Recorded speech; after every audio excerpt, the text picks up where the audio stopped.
Monsieur le président, mes chers collègues, je ne m'adresserai pas à monsieur le ministre, vu qu'il n'écoute aucun intervenant qui se succède à cette tribune. Est-ce que le pass protège réellement? La réponse est non. Cette phrase n'est pas de moi, mais de Jean-François Delfraissy, le président du conseil scientifique. Quel aveu! L'objectif du ministre n'est pas de soigner, ni même de protéger les Français. Son objectif n'est plus sanitaire, il est politique. Il veut tout simplement donner l'illusion de faire quelque chose en prenant la décision la plus arbitraire et autoritaire que ce pays ait eu à subir depuis 3/4 de siècle.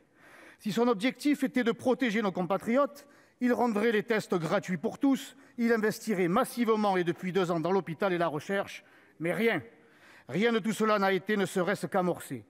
Parce que tout vacciné que vous soyez, mes chers collègues, je suis le seul à m'être fait tester ce matin et je suis négatif. Je suis en mesure d'affirmer que je ne contaminerai personne ici. Qui, dans cet hémicycle, peut en dire autant? La dérive autoritaire est terrifiante et ce qui me terrifie encore plus, c'est la docilité du Parlement, de l'Assemblée hier et du Sénat aujourd'hui, qui va avaliser vos décisions sans que presque personne n'y trouve rien à redire.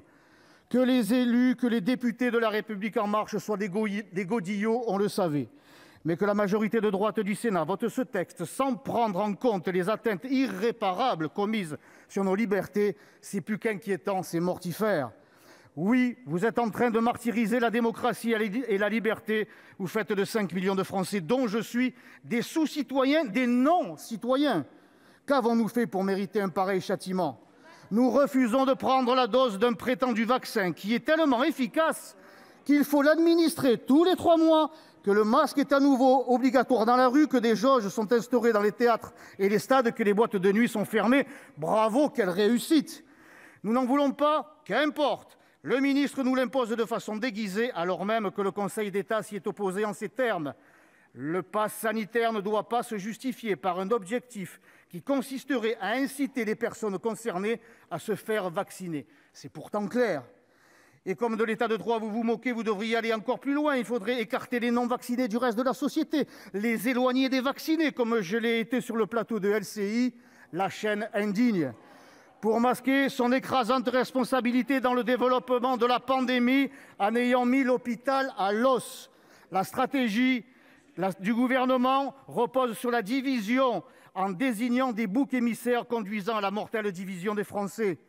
Sachons nous rappeler de la citation de Benjamin Franklin qui correspond parfaitement à ce que nous sommes en train de vivre.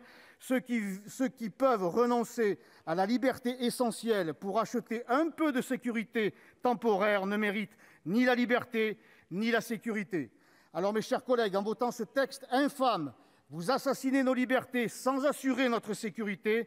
Ce texte est une honte pour vous, pour la République et surtout pour la France.